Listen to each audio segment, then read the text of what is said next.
Well, I started as a player in 1999, and then I've sort of had many roles throughout the time since, and most recently I've actually been a filmmaker and marketer to South America and to Brazil and internationally, and just been part of the club in many different ways. My first game was 1999, and that was just as a fan coming down. And then I really kind of got involved when I started photographing. So it was about 12 years ago now. Started taking photos here, started using them in the programme, and then I was asked if I wanted to do the programme. So, and then from then on, I've been more and more involved all the time. Obviously, I used to play with them when I was a youngster. This was in the academy. Then I rose up into the reserve, then I played first team. Then I went out, I think I went to a club, I went and played in with Dr. Martins, or I can't remember what league it was, and I remember coming back here on loan and scored a few goals. So yeah, I was a bit of a traveller back then, young, with attitude, with a pain.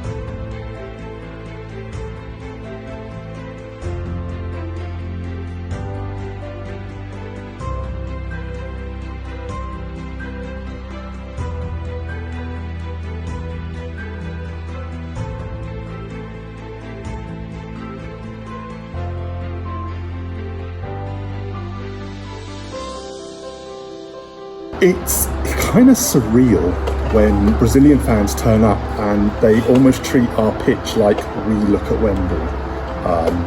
It's very, they will walk on it and it's like their hallowed turf. It's the turf of their forefathers, their brothers. It's wonderful to have. It's, a small part of south-west London, off the slip road of the A3, and yet it becomes a bit of a mecca towards Brazilian fans from, not just across London, but obviously from across Sao Paulo and the wider Brazil itself. We went over there in 2015 to play a game, and that was in front of 30,000 fans, and we were treated like Premier League superstars. Taking the team to Brazil was an amazing moment for myself personally to achieve that, but for the club itself, it meant so much to go back to Brazil, where not a lot of people know that the club was central in taking football itself to Brazil and going back to play against the world champions in front of 30 odd thousand in a World Cup stadium was something we'll never forget.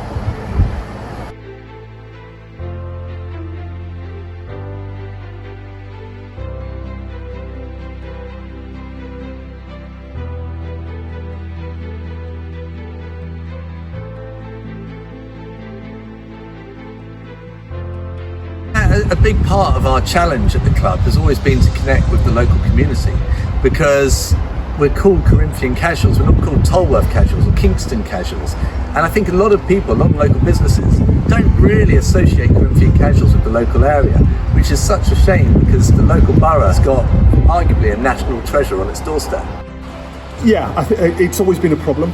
That one of the issues we've kind of always said, that Corinthian casuals isn't a name of a place, so you don't have that town team aspect where we play a lot of clubs across the league where they are the club of the town, so everyone kind of gets behind that. But Corinthian casuals isn't a place.